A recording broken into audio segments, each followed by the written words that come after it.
नमस्कार, अनाज टीवी देख रहे हैं आप और मैं हूं आपके साथ नैन्सी शर्मा। तो आज बात छत्तीसगढ़ की सरगुजा लोकसभा सीट की करेंगे, जहां सरगुजा लोकसभा सीट अनुसूचित जनजाति के लिए आरक्षित है। ये सीट 1952 में पहली बार अस्तित्व में आई थी। यहां से दिसंबर 2023 तक सांसद भारतीय जनता पार्टी की रेणुका सिंह रही हैं, जो अब विधायक हैं। इस लोकसभा सीट को लेकर यह माना जाता है कि यहाँ सबसे ज्यादा आबादी गौंड समाज के लोगों की है। चुनाव में गौंड समाज के लोग जिस तरफ वोट करते हैं, जीत उसी की होती है।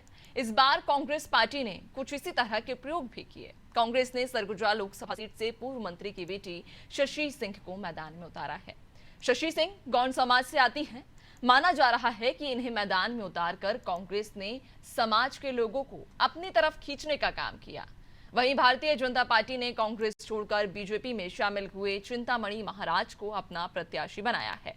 पिछले लोकसभा चुनाव में बीजेपी की रेणुका सिंह ने कांग्रेस के खेलसाई सिंह को हराया था। वहीं 2014 की अगर बात करें तो 2014 में बीजेपी के कमल भान सिंह मरावी ने यहां से चुनाव जीता था। उन्होंने कांग्रेस के रामदेव तिर्की को शिकस्त दी थी।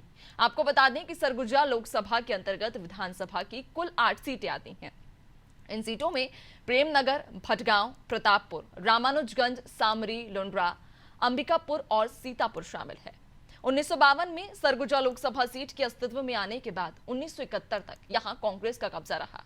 1952 से 1971 तक सरगुजा लोकसभा सीट पर लगातार कांग्रेस की जीत हुई, लेकिन 1977 में जनता पार्टी से सांसद चुने गए। इसके बाद कभी कांग्रेस तो कभी बीजेपी इस सीट से जीत दर्ज करती गई। 2004 से इस सीट पर फिलहाल बीजेपी का कब्जा है। प्रदेश में साल 2018 के विधानसभा के चुनाव परिणाम के बाद अब ये माना जा रहा है कि भारतीय जनता पार्टी की जीत का सिलसिला सरगुजा लोकसभा सीट से खत्म हो जाएगा, लेकिन परिणाम कांग्रेस के पक्ष में नहीं दिखे। साल 2018 के चुनाव में 15 सीटों पर प्रदेश में सिमट चुकी भाजपा सरगुजा संभाग की सभी 14 में से 14 सीटों पर बुरी तरह से हारी थी। इन 14 में से 8 विधानसभा सीटें ऐसी हैं जो सरगुजा लोकसभा सीट के अंतर्गत आती हैं। कांग्रेस साल 2019 के लोकसभा के चुनाव में ये मानकर चल रही थी कि परिणाम उनके पक्ष में होंगे, लेकिन चुनाव के साथ ही स्थितियां बदली और लोकसभा चुनाव में सरगुजा की सीट पर भारतीय जनता पार्टी ने 1,57,000 के भारी मतों से जीत हासिल की। ये परिणाम सिर्फ 6 महीने में बदले थे। इस बार बीजेपी ने यहां विधानसभा में जिन पोलिंग बूथों में जनता ने कांग्रेस को भर भर कर विधानसभा के चुनाव के दौरान वोट दिए थे, वहां से जनता ने लोकसभा में भाजपा की झोली भर दी थी। इस भाजपा ने सरगुजा संभाग की सभी सीटों पर कब्जा जमा लिया है। अब देखना है यहां कांग्रेस भाजपा की जीत का सिलसिला तोड़ेगी या भाजपा को हिंदुत्व जैसे मुद्दों से फायदा मिलेगा। आज बात इसी मुद्दे पर करेंगे, पहले कुछ प्रतिक्रियाएं सुनते हैं। ये लोकसभा चुनाव किसी भी आधार पर, चाहे वो जातिगत आधार हो, चाहे वो सामाजिक अधिकार हो, सामाजिक क्षेत्र हो, किसी भी क्षेत्र और किसी भी पैमाने पर ये चुनाव नहीं हो रहा। ये लोकसभा चुनाव राष्ट्रवाद के मुद्दे पे हो रहा है और जो मतदाता है वो मतदाता सिर्फ नरेंद्र मोदी को अपना प्रत्याशी मान करके मतदान करने जा रहा है। हमको यह जानकारी, ये विषय गांव के एक लोगों को पता है कि नरेंद्र मोदी जी के कार्यकाल में पिछले 10 वर्षों में हर वर्ग के लिए, चाहे वो गौड़ हो, चाहे वो कंवर हो, चाहे वो जनरल हो, चाहे वो ओबीसी हो, चाहे वो पिछड़ा हो, चाहे वो हर समाज के हर वर्ग के लिए नरेंद्र मोदी जी ने काम किया है। इसलिए कहीं भी 1% भी इस लोकसभा चुनाव में सरगुजा में कहीं भी जातिगत समीकरण का कोई मुद्दा नहीं है। मुद्दा सिर्फ विकास का है। देखिए, दावे तो उनके बड़े बड़े हैं। पूरे राष्ट्रीय स्तर पर वो दावे कर रहे हैं कि 400 पार। आने वाला समय बताएगा कि बीजेपी की क्या स्थिति छत्तीसगढ़ में होगी और स्वाभाविक तौर से हम सरगुजा सीट जीतेंगे और कांग्रेस पार्टी वहां पर अपने सांसद को चुनाकर जीता। और आज इसी सीट पर हम चर्चा करेंगे। हमारे साथ एक खास पैनल जुड़ चुका है। सबसे पहले परिचय आपका करा देती हूं। बीजेपी का पक्ष रखेंगे हमारे साथ में भारत सिंह सिसोदिया, बीजेपी की ओर से जुड़ गए हैं। तो वहीं कांग्रेस से राकेश गुप्ता जी हमारे साथ जुड़ गए हैं और वरिष्ठ पत्रकार दिलीप जायसवाल भी हमारे साथ जुड़ गए हैं। साथ ही वहां के स्थानीय मुद्दे बताने के लिए सहयोगी जावेद अख्तर हमारे साथ सरगुजा से जुड़ चुके हैं। सबसे पहले आप सभी का बहुत स्वागत है अनादि टीवी पर। सबसे पहले जावेद, आप ही के पास में आऊंगी। आपसे एक सवाल कि क्या वहां के स्थानीय मुद्दे हैं, किन मुद्दों को लेकर इस बार जनता ने ये तय किया है कि वो अपना प्रतिनिधि चुनेगी? जी बता दूं मैं कि संभाग के दोनों वरिष्ठ नेता आ चुके हैं, यहाँ आ चुके हैं, दोनों स्टार प्रचारक आ चुके हैं। एक तरफ राहुल गांधी न्याय यात्रा करके आए हैं, आज वही प्रधानमंत्री मोदी जी भी आए हैं। तो कितना फर्क पड़ता है यहाँ के लोगों को, आइए जानते हैं यहाँ की जनता से कितना फर्क पड़ेगा यहाँ के मोदी जी के आने से। पहले तो बता दूं, देखिए चुनाव का जो सीजन है, फर्क पड़ने की बात तो ठीक है, लेकिन लोग अभी क्या है, जो युवा लोग हैं वो बेरोजगार हैं। ज्यादातर लोग बेरोजगारी और विकास को देख करके वोट डाल रहे हैं। हालांकि दोनों ही स्टार प्रचारक आए हुए थे कुछ दिन पूर्व। राहुल गांधी जी यहाँ अंबिकापुर आए हुए थे, जिनकी न्याय यात्रा पूरे देश में चल रही है। उसका कितना खासा असर पड़ेगा वो भी देखने वाली बात है। लेकिन अभी जो यहाँ पे सरगुजा में आज जो नरेंद्र मोदी जी आए हुए थे, लोगों की काफी भीड़ थी। देखने वाली बात यहाँ पे ये है कि जो युवा बेरोजगार हैं, जो लोग हैं, जो युवक हैं, वो किस मुद्दे को लेकर के वोट डालने जाएंगे। क्योंकि एक लहर तो चली है मोदी जी की, मैं भी माना हूँ, लेकिन यहाँ के जो लोग हैं, जैसे कि मैं बता दूं आपको, जीएसटी को लेकर भी कई बार यहाँ पे चर्चा की है लोगों ने उनको। और यहाँ पे क्षेत्र की विकास की बात करूं तो जो ये लोकसभा चुनाव है, तो यहाँ पे जो पूर्व जो सांसद रह चुकी हैं यहाँ की, उनके द्वारा कुछ खासा कार्य नहीं किया गया था। लेकिन फिर भी जो है कि आज जो जिस तरह की बात मोदी जी ने की है और जो बातें यहाँ पे हुई हैं, उससे लगता है कि क्षेत्र में काफी विकास होगा और हुआ भी है, विकास भी काफी हुआ है। आप देखेंगे यहाँ जो दरिमा एयरपोर्ट जो है अभी भाजपा के द्वारा ही मतलब एक प्रयास किया गया था, जो सफल भी हुआ है। तो यहाँ का जो लोग हैं, जो रोजगार की तलाश में युवक घूम रहे हैं, मेन मुद्दा विकास और रोजगार का होगा। और भी हमारे साथ हैं लोग से बात करते हैं, क्या मुद्दा रहेगा। पहले तो मैं चुनाव का अभी सीजन चल रहा है, तो ये बोलना चाहता हूँ कि लोगों को रोजगार मिले, है ना, ज्यादा से ज्यादा लोग रोजगार पाएं और हमारी जो सड़कें हैं वो अच्छी रहे। कोई भी शहर को गांव से जोड़ें, जिससे दोनों का विकास हो और लोगों को बेरोजगारी बिल्कुल खत्म होनी चाहिए। ठीक है। और अच्छे से हॉस्पिटल, बड़े स्कूल खुलने चाहिए ताकि लोग वहाँ बिल्कुल जावेद, यहाँ पर जनता की हमने बात सुनी है। वाकई जो मूलभूत सुविधाएं हैं उनको लेकर ही जनता ने इस बार अपना मन बनाया है। और तमाम जो मुद्दे होते हैं लोकल क्षेत्र की सड़क, बेरोजगार, बिजली, पानी जैसी जो मूलभूत समस्याएं होती हैं, उन्हीं को लेकर ही इस बार सरगुजा में जो लोग हैं वो अपने प्रतिनिधि का चुनाव करेंगे और उसी के आधार पर वोट भी देंगे। चलिए, आपसे और भी हम चर्चा करेंगे। अब मैं रुख करूंगी, हमारे साथ में वरिष्ठ पत्रकार दिलीप जायसवाल जी भी जुड़ चुके हैं। सर, सबसे पहले आपसे हम समझना चाहेंगे सरगुजा लोकसभा के क्या समीकरण, चूंकि देख रहे हैं कि 2004 से लगातार बीजेपी के पास ये सीट है, लेकिन कांग्रेस भी अब पूरी दमखम के साथ खड़ी है, युवा नेत्री पर भरोसा जताया है। जिस तरह से बात भी कर रहे हैं कि यहाँ पर गौंड जो समुदाय है वो सबसे ज्यादा आबादी में है और कांग्रेस ने भी इस बार युवा नेत्री जो कि गौंड समुदाय से आती हैं उन्हें टिकट दिया है। क्या लगता है, क्या समीकरण बदलेंगे इस बार? देखिए, यहाँ की जो राजनीति है सरगुजा लोकसभा सीट की अगर बात करूं मैं, तो जो सबसे बड़ी यहाँ पे जो चैलेंज है, कांग्रेस के सामने बड़ा चैलेंज है सरगुजा लोकसभा सीट पे, क्योंकि 2004 से अब तक एक बार भी यहाँ पे कांग्रेस के जो उम्मीदवार हैं वो नहीं जीत पाए हैं। और खास बात, जब 2014 में जब नरेंद्र मोदी केंद्र सरकार में आए हैं, उसके बाद से पूरी स्थिति बदल गई है, पूरे देश की स्थिति बदल गई है। और सबसे बड़ी बात है कि जो नरेंद्र मोदी का जो पॉलिटिक्स है, बीजेपी की जो पॉलिटिक्स है, वो लोगों के इमोशनल बैकग्राउंड के साथ बीजेपी काम कर रही है। तो विकास, रोजगार और तमाम जो मूलभूत सुविधाओं की बात है, डेवलपमेंट की बात है, वो कहीं ना कहीं किनारे है। और एक जो मोदी की गारंटी का जो लहर है वो उसमें सरगुजा भी शामिल हो गया है।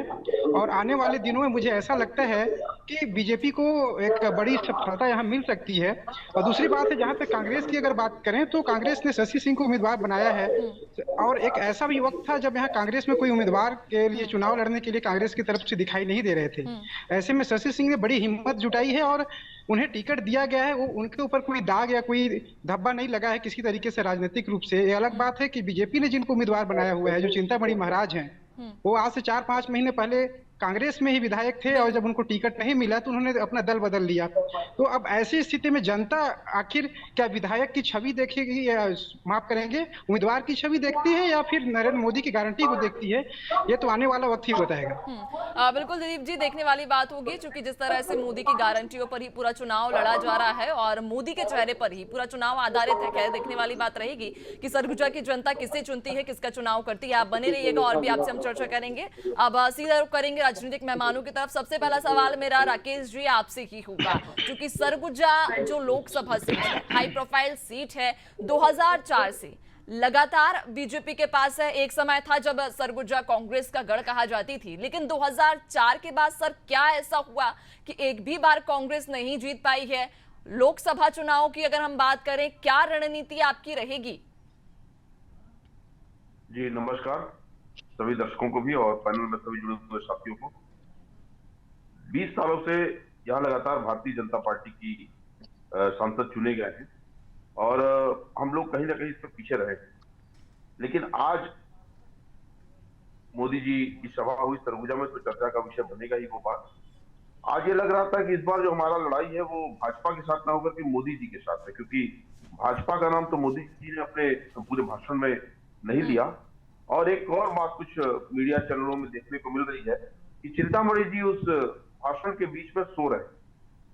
तो आज मैं जो देख रहा हूं कि एक जो युवा नेत्री को मौका लगा और जो चुनाव लड़ रही है वो कांग्रेस के लिए सेलेक्टेड पर्सन है। 4000 किलोमीटर वो पैदल चली है, पूरा देश को देखी है और सरगुजा का आवाज बन करके वो दिल्ली में गूंजेगी, ऐसा हम लोगों को पूरा उम्मीद। लेकिन जो दूसरे व्यक्ति चुनाव लड़ रहे हैं वो भी कांग्रेसी ही रहे, लेकिन ये सेलेक्टेड है और वो कांग्रेस पार्टी से रिजेक्टेड है। तो पब्लिक को जब कांग्रेसी ही चुनना है तो सेलेक्टेड कांग्रेसी को चुनेगी, न कि अन्य विषयों को। जहां तक बात होगी, हमारे एक पत्रकार भाई अभी बोल रहे थे कि कांग्रेस भाजपा जो है वो भावनाओं के साथ खेलती, बिल्कुल सही बात है। और उन्होंने एक बात और कहा कि मोदी की गारंटी पे कहीं ना कहीं बीजेपी को सफलता मिल सकती है, लेकिन आज का जो मोदी जी का एक छोटा स्पीच था सरगुजा में, चाहे वो भीड़ के कारण या जिस कारण से भी, एक जो छोटा स्पीच उन्होंने दिया, अमूमन वो काफी लंबा स्पीच देते हैं और सरगुजा के लोग सुनने भी आए थे, तो उसमें मोदी जी ने अपनी गारंटी की बात तो बहुत ज्यादा नहीं की, बल्कि कांग्रेस के घोषणा पत्र में ज्यादा बात की। और कांग्रेस का घोषणा पत्र जब जब टी.एस. सिंहदेव जी के साथ बना है, चाहे वो 2018 के सरगुजा के विधानसभा, छत्तीसगढ़ के विधानसभा की बात हो, या 2024 में इस बार टी.एस. सिंहदेव जी भी इस घोषणा पत्र बनाने में एक हिस्सा रहे हैं। तो मोदी जी को हमारा जो घोषणा पत्र है उसे जितना वो पॉपुलर करने का प्रयास कर रहे हैं, उसके लिए मैं मोदी जी को धन्यवाद भी दूंगा कि आप चलिए अपने मंच से कम हमारे घोषणा पत्र की बात कर रहे हैं। जो चुनाव लड़ा जाता है वो मुद्दों के साथ लड़ा जाता है। ठीक है, और ठीक है, आज जो इन्होंने बात, ठीक है, बीजेपी की ओर से प्रतिक्रिया ले लेते हैं। भारत सिंह सिसोदिया जी हमारे साथ में जुड़े हुए हैं। भारत जी, आपके पास में आना चाहूंगी। राकेश जी का ये कहना है कि उनके पास में युवा नेत्री है जिन पर उन्होंने भरोसा जताया है, शशि सिंह, लेकिन बीजेपी के पास जो प्रतिनिधि है, बीजेपी ने जिस पर भरोसा जताया है वो रिजेक्टेड है कांग्रेस से।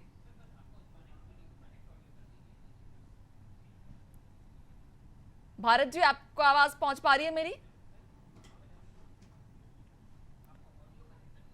चलिए, फिलहाल संपर्क हमारा नहीं हो पा रहा है, आगे उनसे हम चर्चा को आगे बढ़ाएंगे। लेकिन जिस तरह से हम लगातार चर्चा कर रहे हैं, एक बार फिर से हम चलिए रुक करेंगे। जावेद अख्तर, आपकी ओर ही रुक करेंगे, क्योंकि आपके आसपास में जनता भी कई सारी मौजूद है। हम देख रहे हैं कि खासतौर पर ये सभी जितनी संख्या में हैं वो युवा हैं, और इस बार एक युवा नेत्री कांग्रेस ने चुनावी मैदान में उन पर भरोसा जताया है, उन्हें खड़ा किया है। अब युवा होने के नाते क्या उनके नाते हैं, क्या उनके जो एक तरह से हम कह सकते हैं उम्मीदें उनकी क्या हैं?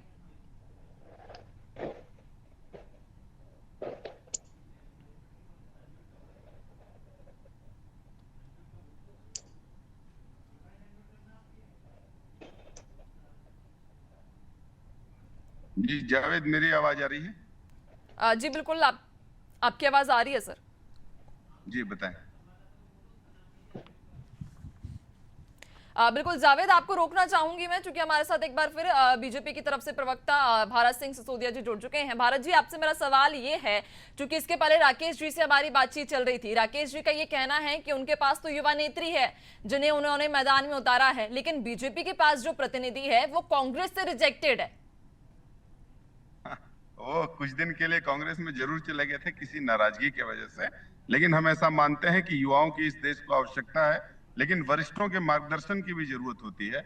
बहुत ही अनुभवी और बहुत ही सुलझे हुए नेता हैं, इस क्षेत्र में उनकी बड़ी मान्यता है, उनके साथ एक बड़ी लेगेसी भी है, और जिसकी वजह से हम लोगों को पूरा विश्वास है कि हम लोग चुनाव बहुत अच्छे मार्जिन से निकालने वाले हैं।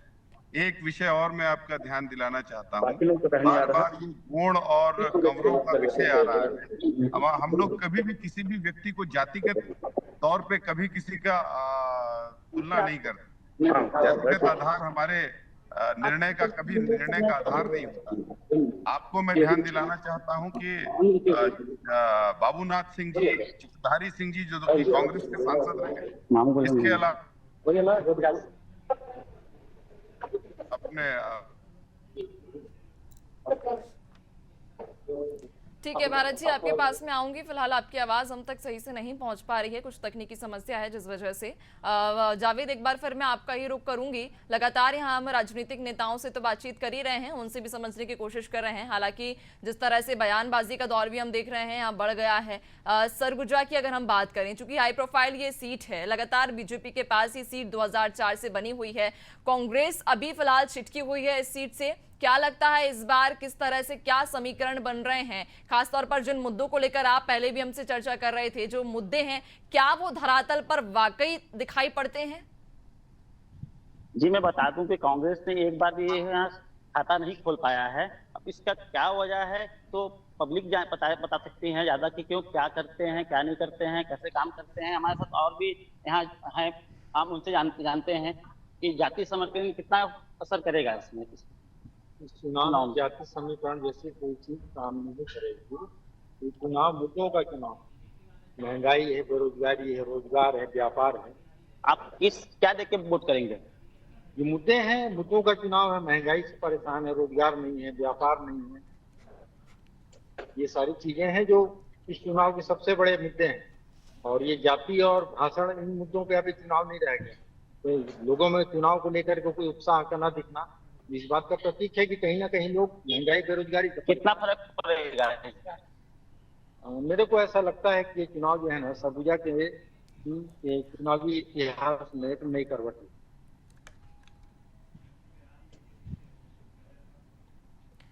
ये जनता थे।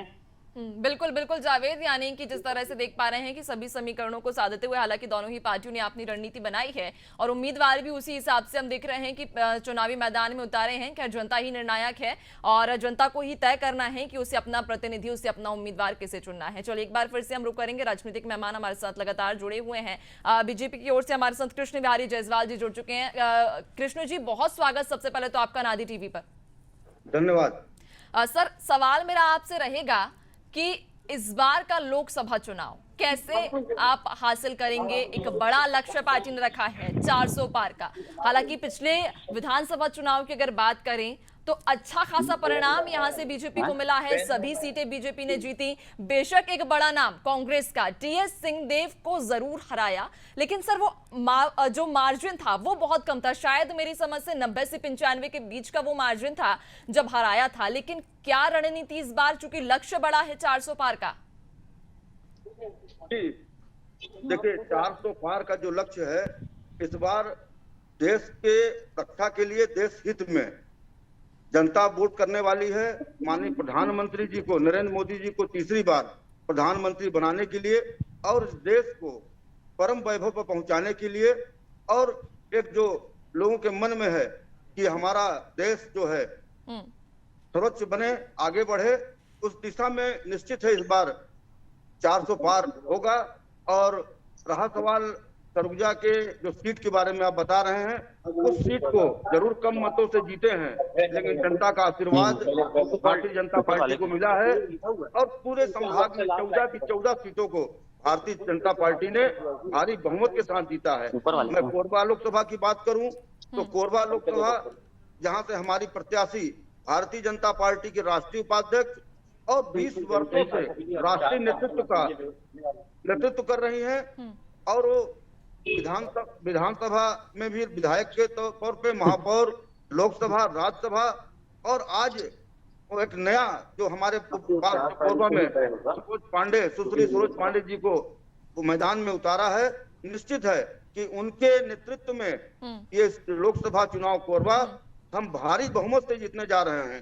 और ठीक यहाँ है। की जो प्रत्याशी ठीक है। हैं, कांग्रेस की प्रत्याशी, ठीक है प्रत्याशी को लेकर जो एक चर्चा मिनट की मैडम, जा रही है, चिंतामणि महाराज जी को आपने उम्मीदवार बनाया है कांग्रेस की तरफ से। राकेश गुप्ता जी हमारे साथ लगातार बने हुए हैं। राकेश जी, आपसे मैं ही सवाल करना चाहूंगी कि चिंतामणि महाराज 2023 में कांग्रेस को छोड़कर बीजेपी में चले गए थे, नाराजगी सब जग जाहिर थी, टिकट नहीं दिया गया था, जिस बात से नाराज होकर वे अब चले गए बीजेपी में। क्या लगता है कि क्या कोई बड़ी चूक हुई, क्या उन्हें मना लेना चाहिए था?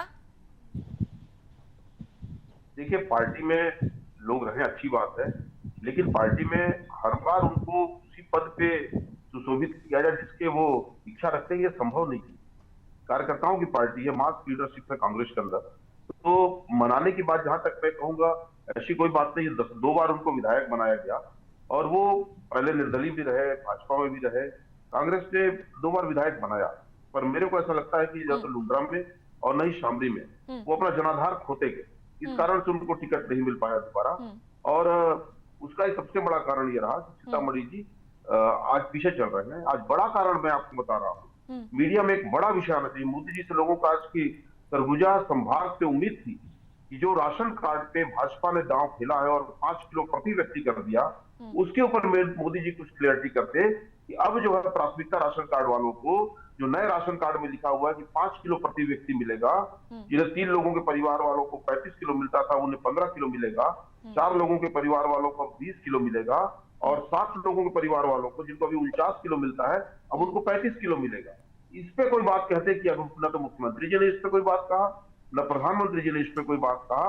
वो केवल और केवल भ्रम फैलाते रह गए। और एक बहुत पवित्र हम लोगों के हिंदू धर्म में एक पहचान है मंगलसूत्र, उस पे राजनीति करने का लोग इसको सुनने नहीं गए थे। लोग सुनने गए थे अपने कि किस मुद्दे पे हम लोग वोट करें, और मुद्दा विहीन राजनीति कोई करने लगता है तो आप मान के चलिए कि ऐसे घिसे पीटे स्क्रिप्ट पे वोट नहीं पलटते हैं। कहीं ना कहीं पे मोदी जी ऐसे विषयों पे बात कर रही है जिसका मुंह तोड़ जवाब प्रियंका जी ने दिया कि कांग्रेस पार्टी में ऐसी बातें नहीं है। आज इंदिरा जी अपनी मंगलसूत्र और सारे सोना दिए थे जब युद्ध चल रहा था तब सेना को, और सोनिया जी ने अपना मंगलसूत्र यहाँ पर जब राजीव जी का शहीद हुए हैं तो वो गया है। तो ऐसे परिवार के बारे में, ऐसी पार्टी के बारे में संवाद कहना शोभा नहीं। सरगुजा एकदम सामंजस्य है, कांग्रेस हो, भाजपा हो, कम्युनिस्ट हो, कोई दल के लोग हो, सब लोग मन बना के रखते हैं। मैं आपके एक बात और इत्तेफाक नहीं रखता, जातिगत कांग्रेस जातिगत नहीं, सर्वधर्म को लेकर चलती है, सभी जाति को लेकर के चलती है।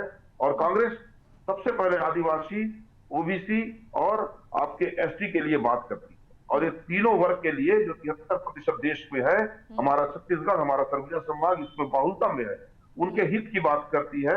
और मोदी जी और उनकी टीम 1% की बात कर रही है, जो 22 लोग हैं उनके हित को बचाने में लगे हैं, और इसका हम सब लोग विरोध करते हैं। आज गरीब होता जा रहा है।